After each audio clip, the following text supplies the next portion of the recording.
All right, my friends, welcome to April. I can't believe the first quarter of 2025 is already wrapped up and closed, and we have started Q2. And it's a perfect time to recycle an episode from last year. It's spring cleaning time. It's where we, take a look at our finances. We take a look at the clutter and the stuff that we have in our homes, the things that are going on in our world that we can eliminate, and a little bit of a refresh as we roll on and continue on with a successful 2025. So we're going to recycle episode 43 from last year, spring cleaning, which is a fantastic episode. I just listened to it back, which I do from time to time and recommend that you do as well. So we're going to give you that opportunity. Check out episode 43, spring cleaning, on the SuccessFlow podcast. And we'll be back at you next week with some guests and new topics. Enjoy. You and I were just talking about this before we hopped on. It's so difficult to just say no sometimes, but you have to get in that habit to just say no without, you don't even have to give a reason. Yeah. You can just be like, hey, thanks so much. But I can't make it, have a great time. And that's that. You don't have to give a reason why, anyone else living that. Sometimes people in our past aren't on the same path, and that's okay. But you have to be okay with decluttering some of those relationships in order to continue that growth and not being dragged back down, as difficult as it is. Welcome to the SuccessFlow podcast, where our mission is simple: to be better each day and relay our findings with other relentless humans defining success for themselves. If that sounds like you, let's begin. Back at it on the SuccessFlow podcast, and it's spring. Spring has sprung. We've got residing in the desert, both of us. We've got spring training in play. We've got folks on spring break coming into town. It's popping. It's popping in Scottsdale and Phoenix. And for this episode, we're going to take a spin on spring cleaning. Maybe our listeners are doing a deep dive at the house, like actually cleaning the floorboards, getting in the cabinets, getting rid of the junk drawer. But we're going to talk about not only physical decluttering, which is super important, like we talked with your sister Shannon, but talking about cleaning down and stripping away the non-essential in all areas of our life. What do you think about this for a spring cleaning episode, Sir Harris? I love the topic. It's perfect timing. You nailed it. Kids are on spring break. We got spring training. We got spring showers going on right now, which is nice. We haven't had too much rain yet this spring, or to tail end of this winter. But yeah, I think this is great. I mean, I think it's a habit of a lot of people. Every spring, getting out of the holidays, the new year's kicked off. You're fully invested in what you're doing for the new calendar year, and it's like, let's take some time and clean up the house. And I think there's more to it. And you told me about that documentary on Netflix, The Minimalists. You love that documentary. It's about an hour long or so. I hadn't seen it. Actually just watched it last night just to get an idea of what it was. And I can't remember the two guys' names, but they're an advocate for being a minimalist. And basically what that means is living with less and finding happiness through that and not needing all of the things. One of the crazy stats that I heard in that documentary last night was, 300,000 items is the average that is in a household. Like an item, like miscellaneous cables and clothes and food or TVs or electronics or whatever, the junk drawer that you mentioned. 300,000 items. And I started thinking to myself when I was watching this thing, I was like, dude, that's probably a low number. If you think about every single item, when you start trying to add it up, and then I just wanted to Jack was watching a little bit with me, and I'm like, dude, we're getting rid of everything. That documentary definitely kind of kicks you into gear. It's like, man, we've got a lot of stuff. And they use that word a lot in saying that we all, especially Americans, have so much stuff. We just want stuff. And Amazon has kind of pushed us towards that. We get daily deliveries and we joke about it and get those boxes of things. It's so easy to just order stuff and get it delivered sometimes same day, depending on where you live. And it's pretty crazy to think about how easy it is to get and accumulate more things. Yeah, Josh Milburn and Ryan Nicodemus are the guys that put that together. And it had a big impact on me. And this is this is something that Paul and I talk about a lot because I love the theory of minimalism, and I'm going to take it a step further in regard to a term that I like better by Greg McKeown. But while we're talking about the minimalists in these guys, I just love what they did there to make it's a true movement that people are really evaluating their relationship with consumer goods and focusing on, loving people use things, not the other way around, which sometimes people can get into the habit of worshiping things and using people. And I love the way that they reframed that. And the amount of excess that's in the world today, which some people will argue and say, well, that's what makes the world go round, or products in the economy. But taking a different reset on it, on which of these things are actually bringing me fulfillment, making my life better, so we can appreciate events and experiences, which I know you do. One of the reasons I directed you to it is you really live that, and focusing more on experiences than consumable products, even though we both have, our fair share of products as well. For sure. I mean, I spend all my money on travel, experience, events, food or drink or whatever. Like, it's never, for me, it's been materialistic stuff. I mean, I got a lot of hats and t-shirts and all that stuff. And it's like almost more, definitely way more hats than I need. But it is a good reminder to get rid of some things that I don't wear anymore.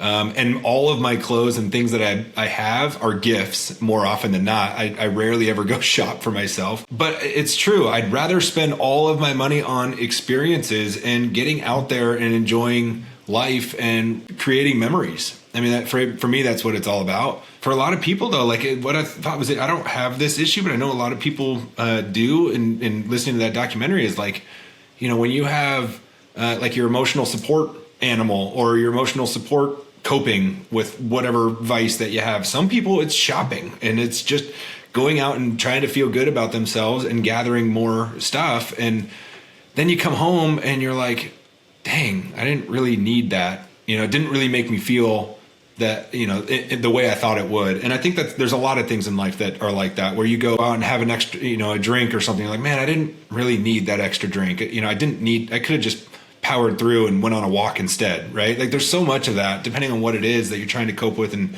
whatever. But the stuff piece, like the decluttering piece, goes far above and beyond the house. And there's so many aspects of your life that you can declutter. And one of the ones that I took a big focus on this year was financially decluttering what I've got going on and consolidating things, like, whether it's debt, consolidating to one vehicle that I can just focus on, or if I'm growing a portfolio or investing, focused on one type of mission in terms of investing instead of scattered all around. A few years ago, I was doing one-off option type stuff, or just tracking my books. Like, I set up a QuickBooks account to track my personal finances. I do it for my businesses, have been for years, and just doing that on a personal level provides so much clarity and just declutters the chaos of what's going on, and just kind of bringing that in and simplifying things and have visibility to it really helps with developing habits and an identity shift of how you treat money and finances. Absolutely. And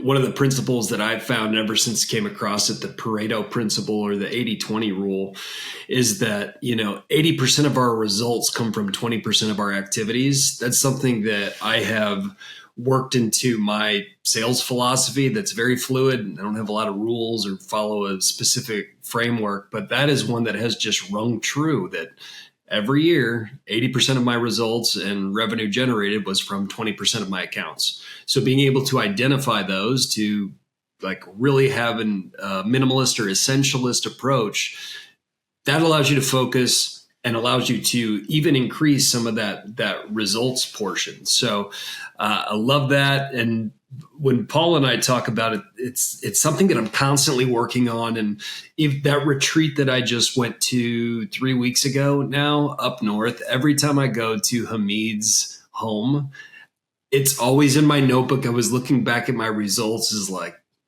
be more like Hamid. And I come home and I just go on this tear of getting rid, because his place, everything is in its specific place. And it's not like he just has all this white space and is a complete monk, but each item has a specific place and he places things away right after he uses them. And it's just, there's so much peace and harmony that you inherit from that, which Shannon was walking us through a lot in her design with space. And it's not about having nothing, but it's about having beautiful, excellent things that don't take up too much space and too much cognitive load. That episode was such a good one because she solely focused on that aspect of how mindfulness is so important in your life. And if you can bring that into your house, and, there's studies that show like certain shapes and certain colors that make you feel a certain way. And when you have all of the stuff around, it blocks that, like you said, that cognitive load, that mindset doesn't allow for creativity or clarity or whatever. And I think we talk about alignment a lot. And, when you have that clutter in your life of chaos between relationships and pulled in different directions, or clients or partners, or you've got so many different areas of your life that you're getting, you're doing a million miles a minute, tons of balls in the air and trying to figure it all out.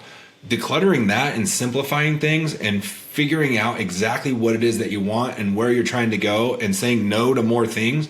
You and I were just talking about this before we hopped on. It's so difficult to just say no sometimes, but you have to get in that habit to just like say no without, you don't even have to give a reason. Yeah. You can just be like, hey, thanks so much. But I can't make it, have a great time. And that's that. You don't have to give a reason why, because if it doesn't align, don't say yes just because you feel bad.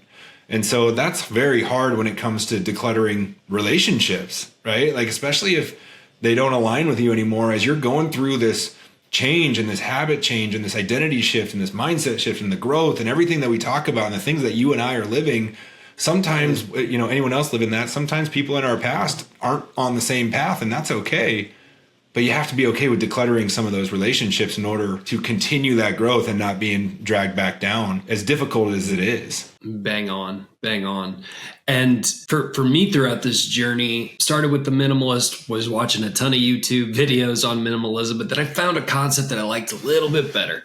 And it was coming from a guy that was still in the business world. He's a consultant, name's Greg McCown. And he wrote a book called Essentialism. And I liked it even better because his tagline was good. He's just a great writer, but his tagline for the book is the disciplined pursuit of less. And it was literally, the whole concept was about doing less better. And that allows you to become an expert and allows you to hone and build in the repetition. And I was working with this client and friend on some things that he was doing as he approached the leadership suite. And it almost all stemmed from this book. I recommended the book, and then we had multiple conversations about what are you saying no to? Like, more importantly, like, what are you saying no to right now? Yeah. Because we get into a place where we feel like we can take it all on. And when you're earlier in your career, I would say that is the way. Yeah. Take on as much as you can to figure out what you like, to figure out what you're good at, to figure out what you're bad at, and take every meeting, take every coffee.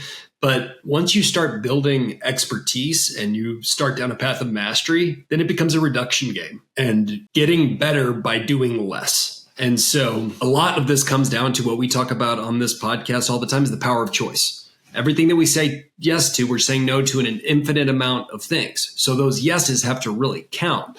And there is a trade-off.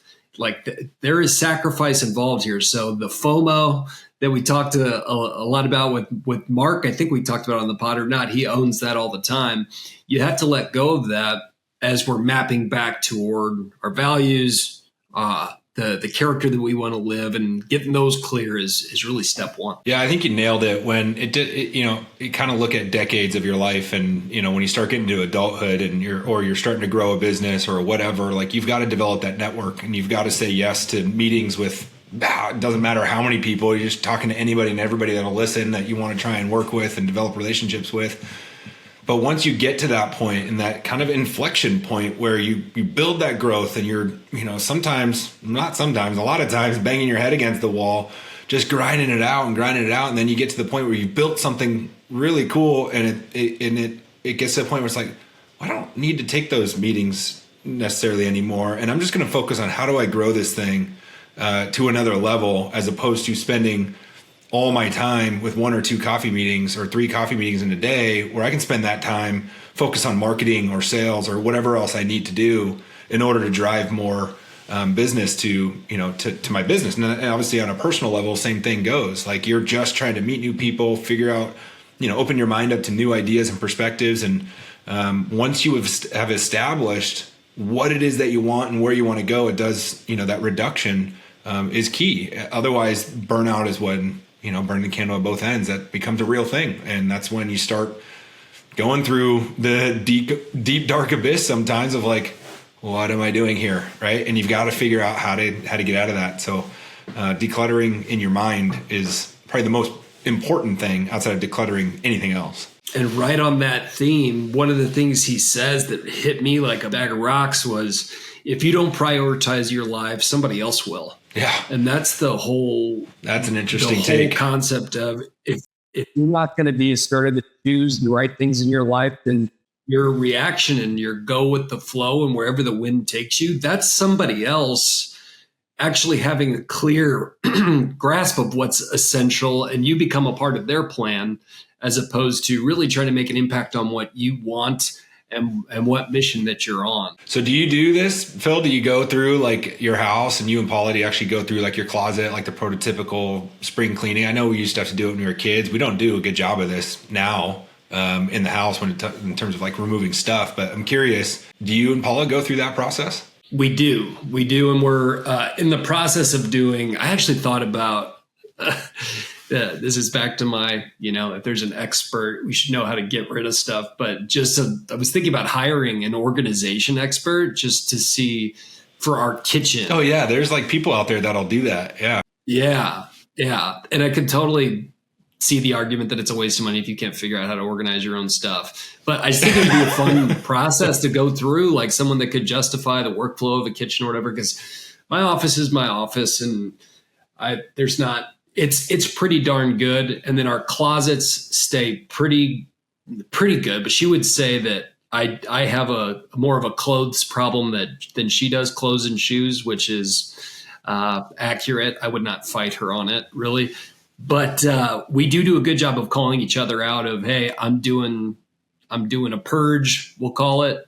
Are you doing a purge too? And then I take it all to St. Vincent de Paul, making sure that we're passing it along. So you guys haven't done one in a while? Well, it's been a little. So Kim's really good about it. I'm not great, but she does a really good job of keeping us in line with that. And especially with the kids, like they've got so many toys and things from when they were younger that they don't touch. And so we do a good job of every year going through with the trash bags and just throwing stuff in there and donating it. And we do try to say, okay, if we donate all these, then hey, we'll get you, a Nintendo Switch game or something like that, replace it with something. But she does a really good job of that, especially, and it's easy with the kids because they grow out of their clothes so quickly that we're either donating it to our younger cousins or nieces, their younger cousins, our nieces and nephews, or we're donating that stuff as well. But personally, I've got freaking t-shirts and shorts from like high school still, you know what I mean? Like we don't need to still have this stuff, but it's still being worn. I've got basketball shoes from when I was 20 years old that I still will rock every now and then, and I probably don't need them. But you bring up a good point that they talk to. We build an emotional attachment to these things. Like I have a couple golf shirts that are from like top of mind. There's one from Kapalua that I'm like, oh no, I got this at Kapalua. It was one of the most special rounds of golf. I've had it in my hand to get rid of it because I don't wear it that much, but it's like, we need to have the ability to say, I have all the memories from that trip. I have a couple great photos. This shirt does not tie me to that place, especially if I'm not wearing it. But it's that emotional attachment we get of this is mine, of ownership. Yeah, it's 100%. Yeah, it is. It's weird. It's like I see every time we go, and there's a couple of shirts that'll fan through. I'll never put it on, but it's always a reminder of where I got it or where we were or whatever. And I'm like, why is it still sitting there? It doesn't need to be there. It's so dumb. But yeah, I mean, the other thing too is like when you open up your pantry or your fridge and you just have stuff and junk and food all over the place. And what do you do with it? You end up throwing half of it out when it's like it goes rotten or whatever. Or I love the idea of going out to eat or making a big meal and you have these leftovers and putting them back in the fridge and you just leave them there for 4 days and then throw them out anyway. Like it happens all the time. Like it's very rare that we actually eat our leftovers. And It's like when you think about all of the minimalist stuff, it's like make enough for the meal then if you're not going to eat your leftovers, or don't order the extra appetizers at the restaurant if you know you're not going to eat your full meal, or all those types of things. And it goes hand in hand with financial and saving money there too. But you open up like I said, your fridge, and it's like we've gotten in the habit now where we'll take our fruits and put them in like Tupperware, like actually organize them so they're like right then and there instead of just kind of scattered all over the place. And we've taken a little bit more of a minimalist approach there with how we eat, and we've put a heavy focus on not going out as much. I mean, it helps with decluttering your health, right? And so when you don't have it dialed in food wise, nutrition wise, you're kind of like all over the place and putting all sorts of things in your body that don't serve you. When you can focus on a health conscious diet and kind of open up your fridge to have like a beautiful looking, almost artistic fridge with things, the colorful fruits and veggies and all this stuff, and it's all organized well, there's something to that. And I think it takes some time, but once you get into the habit and that's like all you see, you don't like it. It's almost repulsive to drive by a McDonald's and want to get that for yourself. Now the kids still love Happy Meals, but we try to shy away from that sort of thing. Yeah, they had a challenge on the minimalist, and I did want to talk about Marie Kondo a little bit too. But the challenge, I think it's 30 days, and for those 30 days, you give away one thing day 1, 2 things day 2, 3 things day 3, and you start that's going to going down this path. But it can be as small as a paper clip, or it can get really simple at the start. But it's really that process that eases you into giving up the material items. And there's a lot of people that have reported back on how impactful this exercise was for them. Not necessarily, of course, they're getting rid of things, and that's impactful, but the emotional and mental release of going through this challenge for 30 days I thought was pretty cool. That's a great one. I mean, I can't do the math off the top of my head, but it's like 1,000 items at least, probably more when you do like a month of that. But I don't know. Are you a messy desk guy, or are you pretty clean? Clean desk guy. Oh, man. Clean desk. I try so hard. I can't. I'm actually struggling right now. My closet door's open, and that bugs me. Like, I just love it. It's just become the less that's out there, it's just empty mind. Same thing with my desktop. Like if the folders or files that are on the desktop get too much, it drives me nuts. I'm glad I'm not sharing my screen. You'd probably have a heart attack. It's like, I don't know. It's just, I've always had like just things all over. Like it's weird. I know where everything is, and I know exactly where this note is that I took, but it's under a pile of papers and it's terrible. I hate the look of it. And I need to get in a better habit. Like I'm that guy that has the messy desk, and then at the end of the day, I try and clean it up to make it, at least when I'm at the office with my team, I have the desktop and my laptop where there's icons everywhere, and someone looks at that and they're like, Jesus, that is insane. And I want to be a minimalist there. I just can't quite get there. So I'm going to try my best, because there's nothing more refreshing walking into your office and you see a clean, clear desk, and it's almost a way to set the tone. And that's something that I'm definitely working on and have picked up from you, because I know I did remember that. I think I've been in your office a handful of times, and it's always been clean. I've never seen it messy. I think that you're not alone there, especially entrepreneurs like yourself. It's chaos, but they know where to find that 20% in the chaos. They know where it's at and go after it. But these are all things that we could take a little bit from, be cognizant of it, but we also don't want it to turn into something that's creating even more cognitive load to beat ourselves up on. We gotta run with the optimal minimal and work with what we can. Well, Jamie, real quick about the desk thing. Jamie got me, listeners, Jamie is my business partner, as you know, Phil, and she got me this desk, sign or whatever you call it, like paperweight thing or whatever. And it said, "A messy desk is a sign of genius." And I was like, and I go, I think that was just her way of like saying, like making me feel good about it maybe, like, and being okay with it. But I was almost like, damn, she noticed that I've got a messy desk to actually go get me something that put on my desk to make it even more cluttered. I got to clean this shit up. Right? I've got to clear it up and have that be the only thing. Just the irony of it made it kind of fun. But yeah, I mean, I think especially if you're in a setting where people are coming into your office and your desk is messy, it's not a very good look. The third person I wanted to bring up was Marie Kondo, who's become like incredibly well known for her mission on organizing. And she created kind of her own method, the KonMari method, I believe, using a spin on her name. And one of the first things she does, she says to do it by type, not necessarily space. So do all clothes at one time, then do all kitchen at one time, because it keeps you focused and allows you to stay on track in those areas. But she makes you the first question that she asks is, does this spark joy? Which I thought it was interesting. Like when we're talking about your t-shirts, your high school kicks, my golf shirt, yeah, it sparks joy. But really sitting with the feeling of, is this joy of attachment, or does this item actually bring joy into my life? And it's really interesting because it can start some mental jujitsu as you're looking through this stuff. I don't do it every time, but it's a really interesting concept of those are the things that we want to keep around us, or things that spark joy and those positive emotions, not just keeping them to attach to something in the past, which can be hard to draw the lines, I think. Yeah, for sure. I think that's the hardest part about spring cleaning is you don't want to let something go. You're thinking, oh, what if I need that? What if I need that thing in the future, right? If it's like a document or something, scan it in and put it on your laptop. Or what if I need this? You never know if there's something in your house that if you get rid of it and then like two months later, you're like, oh, I really wish I had that. Like, what are the odds? Like, it's just not going to happen.